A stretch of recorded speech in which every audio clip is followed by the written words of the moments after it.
Hello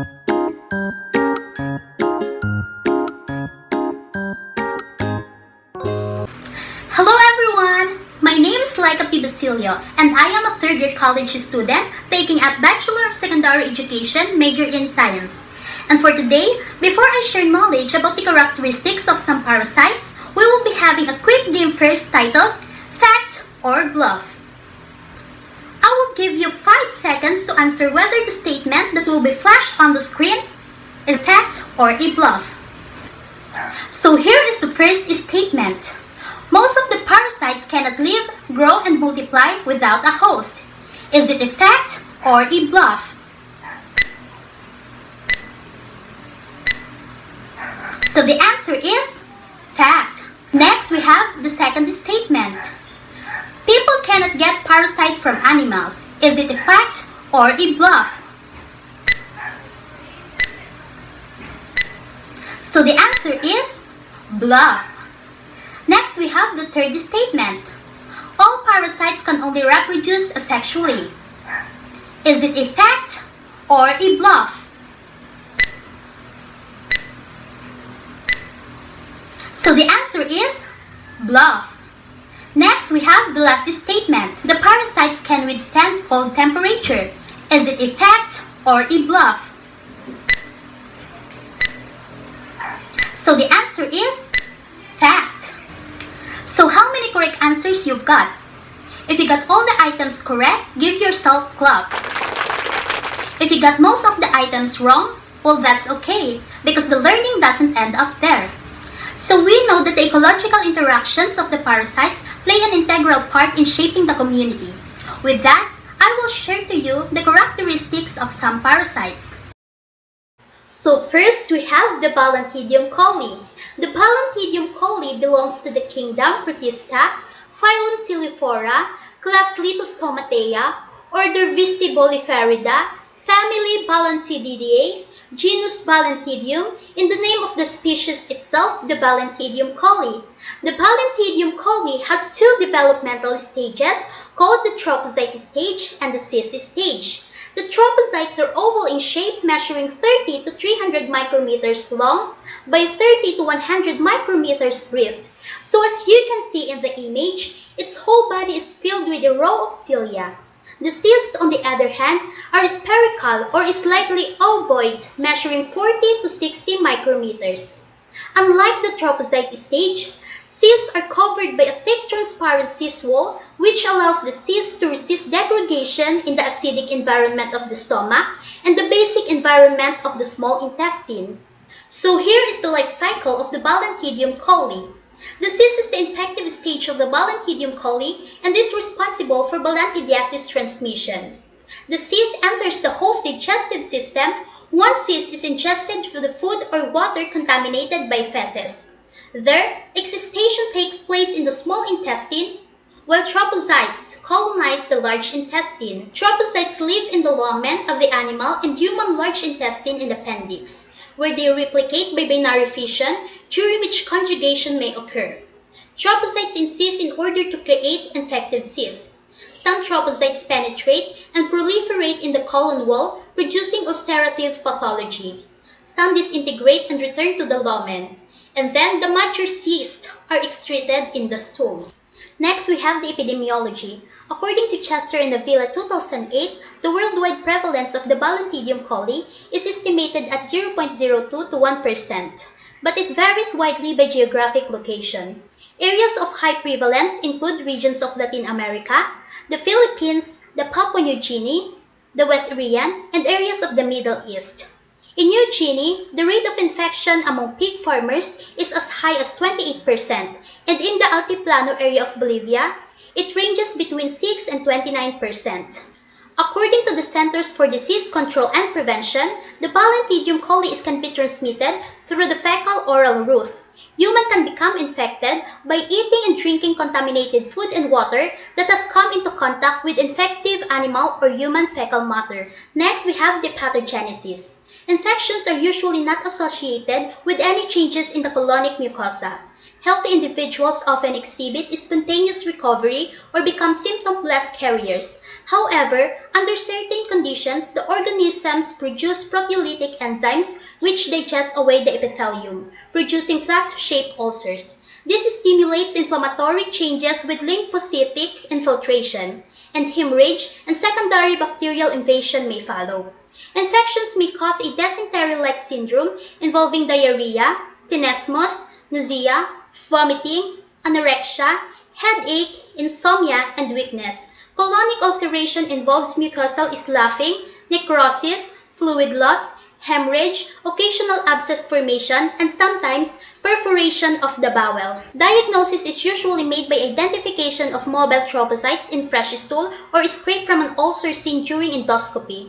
Rarely, the diagnosis is made by examination of urine or bronchoalveolar lavage fluid or by identification in biopsy or resection specimens.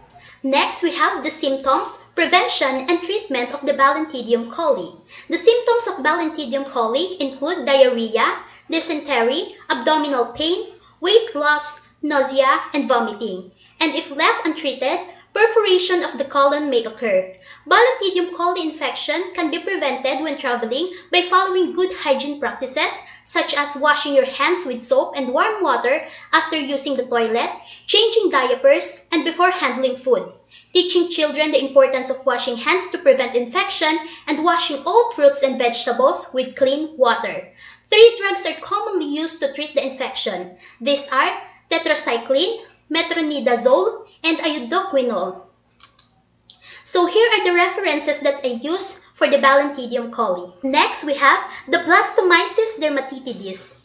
The Blastomyces dermatitidis belongs to the kingdom Fungi, phylum Ascomycota, class Urosomycetes, order Onigenales, family Ahelomycetiaceae, genus Blastomyces, and species Blastomyces dermatitidis. Blastomyces dermatitidis is a dimorphic fungus that grows at 37 degrees Celsius as molds that generate asexual spores known as conidia or large chlamydospores as well as yeast. Molds develop when fungi grow in mycological cultures, whereas yeast develop when fungi grow in host tissues and some specific culture media. Blastomyces dermatitidis develops a typical yeast form of a thick wall and a single bud with a wide base. The cells have a diameter of 12 to 15 microns. When incubated at 25 degrees Celsius, the yeast will convert to the mycelial form, which can take from approximate 3 to 4 days to a few weeks. Similarly, when incubated at 37 degrees Celsius, mycelial growth can be converted to yeast form. So here is the life cycle of the Blastomyces dermatitidis. In the environment, Blastomyces exists as mold with septate aerial hyphae. The hyphae produce spores. The spores are either inhaled or inoculated into the skin of a susceptible host. The warm temperature inside the host signals a transformation into a broad-based budding yeast. The yeast may continue to colonize the lungs or disseminate in the bloodstream to other parts of the body, such as the skin, bones and joints, organ, and central nervous system. Next, we have the epidemiology. The Blastomycosis is endemic in the Ohio and Mississippi River valleys and near the Great Lakes and southeastern part of the United States. The annual incidence is less than 1 case per 100,000 people in the commonly affected states of Mississippi, Kentucky, Arkansas, and Wisconsin. Other states commonly affected include North Carolina, Tennessee, Louisiana, and Illinois. Blastomycosis affects all ages, races, and genders, though it is reported to occur more frequently in males, presumably due to occupational and recreational exposures. Adult men are also more likely to develop systemic infections. Blastomycosis, according to Minnesota Department of Health, is usually caused by inhaling airborne spores from contaminated soil into the lungs. Spores are more likely to be airborne after contaminated soil is disturbed by activities such as excavation, construction, digging, or wood clearing. Very rarely, the fungus can infect an open skin wound and cause infection. Blastomycosis cannot be spread from person to person or animal to person. Next, we have the pathogenesis. Primary infection with Blastomyces dermatitidis occurs when aerosolized conidia are inhaled, and once in the lungs at body temperature, these conidia transform to the yeast paste. A self-limited infection develops in the majority of persons. In a smaller group of patients, chronic infection limited to the lungs or disseminated infection involving extrapulmonary sites develop. Blastomyces may occur in the laboratory after accidental inhalation or percutaneous inoculation. Outside of very unusual circumstances, person-to-person transmission of B. dermatitidis doesn't occur. Blastomyces may be diagnosed by culture or isolating Blastomyces species from saliva, respiratory samples, lung biopsies, skin, or other infected tissues. Next is cytology smear or direct microscopic identification of broad-based budding yeast. Next, histopathology of surgical biopsies, urine antigen test, and serum antibody test. Next, we have the symptoms, prevention, and treatment. The symptoms include cough or cough with blood, fever, shortness of breath, chills or night sweats, fatigue, weight loss and poor appetite, joint or bone pain, back or chest pain, and skin sores that don't heal. Many patients are first diagnosed with bacterial pneumonia because the symptoms are similar. There are no known practical measures for the prevention of blastomycosis. However, illness caused by blastomycosis can be minimized by early recognition and appropriate treatment for the disease. Awareness of the disease by both the public and healthcare providers is the key to early diagnosis.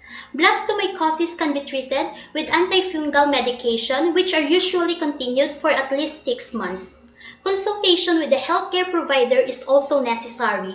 So here are the references that I use for Blastomyces dermatitidis parasite. Next, we have the Clonorchis sinensis. The Clonorchis sinensis belongs to the kingdom Animalia, phylum Platyhelminths, class Rhabditophora, order Plagiochaida, family Opistorchidae, genus Clonorchis, in the species itself, the Clonorchis sinensis. The Clonorchis sinensis is a very narrow fluke that is flattened dorsal ventrally and has trematode features such as an oral or anterior sucker, a ventral sucker, also known as the acetabulum, no blood circulatory system, and no body cavity. The common genital pore is situated just anterior to the acetabulum. The fluke has a tapering anterior end and a rounded posterior end. So here is the life cycle of the Clonorchis sinensis.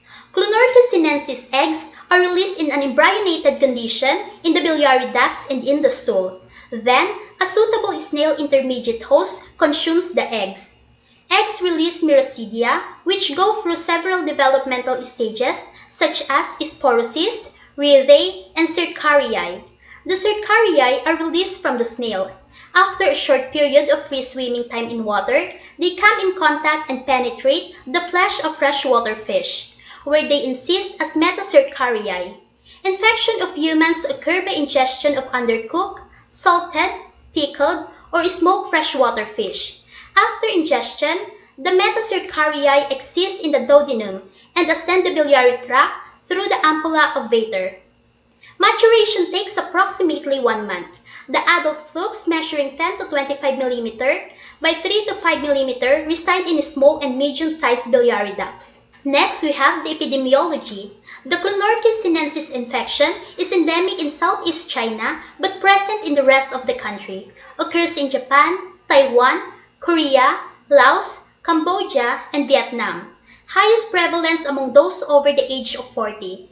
Cases are commonly documented in North America, mainly imported by Asian immigrants. It is estimated that more than 200 million people are at risk of Clonorchis sinensis infection and over 15 million are infected worldwide. Clonorchis sinensis infection is closely related to cholangiocarcinoma, fibrosis, and other human hepatobiliary diseases. Thus, Clonorchiasis is a serious public health problem in endemic areas. The Clonorchis sinensis infection cannot be transmitted from person to person, but can be acquired by eating contaminated fish and drinking contaminated water. Next, we have the pathogenesis. Symptoms are mostly mild and includes loss of appetite, nausea, diarrhea, and the sensation of abdominal pressure or pain. Rarely, bile duct obstruction may produce jaundice followed by cirrhosis, enlargement and tenderness of the liver, progressive ascites and edema, cholangitis, cholelithiasis, and pancreatitis may develop from chronic infection, a significant risk factor for the development of cholangiocarcinoma. So for the diagnosis, Ova and parasite stool examinations for liver fluke eggs is the only available way to diagnose Clonorchis infection. More than one stool sample may be needed to identify the eggs present. So next, we have the symptoms, prevention, and treatment. In mild cases, symptoms may include indigestion, abdominal pain, diarrhea, or constipation. In severe cases, symptoms may include abdominal pain, nausea, and diarrhea.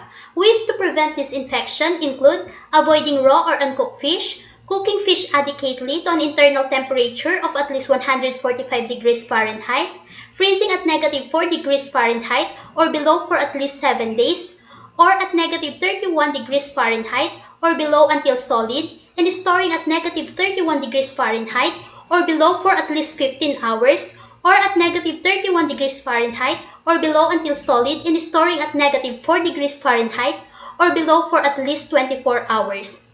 Drugs that are commonly used to treat Clonorchis infection include praziquantel and albendazole. So here are the references that I use in Clonorchis sinensis parasite. In summary, the Balantidium coli has two developmental stages called the trophozoite and the cis stage. The cis is the infective stage of the Balantidium coli and responsible for transmission of balantidiasis. The trophozoites replicate by binary fission and undergo incestation to produce infective cis. Balantidium coli can be transmitted through the fecal-oral route. It is highly prevalent in the region of Latin America, the Philippines, the Papua New Guinea, the West Irian, and areas of the Middle East. Stool examination is being used to diagnose the infection of Balantidium coli. Infected people might experience diarrhea, dysentery, abdominal pain, weight loss, nausea, and vomiting. That is why in order to prevent the disease, we must wash our hands regularly as well as the fruits and vegetables before eating them. Balantidium coli can be treated by taking the tetracycline, metronidazole, and iodoquinol drugs. Next, the Blastomyces dermatitidis is a dimorphic fungus that grows at 37 degrees Celsius. The molds develop when fungi grow in mycological culture, whereas yeast develop when fungi grow in the host tissues and some specific culture media. Blastomycosis is usually caused by inhaling airborne spores from contaminated soil, and it can be acquired through infection of the open wound. Blastomycosis is endemic in the Ohio and Mississippi River valleys and near the Great Lakes and southern eastern parts of the United States. Blastomycosis may be diagnosed by culture, cytology smear, histopathology of surgical biopsies, urine antigen test, or serum antibody test. The symptoms of Blastomyces dermatitidis infection include cough or cough with blood, fever, shortness of breath or night sweats, fatigue, weight loss and poor appetite, joint or bone pain, back or chest pain, and skin sores that don't heal. The early recognition of the disease may prevent further infection, and taking of the antifungal medication for at least 6 months could treat the infection. So for the last one, the Clonorchis sinensis is a very narrow fluke that is flattened dorsal ventrally and has trematode features such as an oral or anterior sucker, a ventral sucker also known as the acetabulum, no blood circulatory system, and no body cavity. Clonorchis sinensis cannot be transmitted from person to person but can be acquired by eating contaminated fish or drinking contaminated water. It is estimated that more than 200 million people are at risk of Clonorchis sinensis infection, and over 15 million are infected worldwide. Ova and parasite stool examinations for liver fluke eggs is the only available way to diagnose Clonorchis infection. Infected person might experience various symptoms such as indigestion, abdominal pain, diarrhea, or constipation, and nausea. Cooking your food at the right temperature could prevent the infection. Drugs, particularly praziquantel and albendazole, are being used to treat this infection. So that's all for today. Thank you for listening.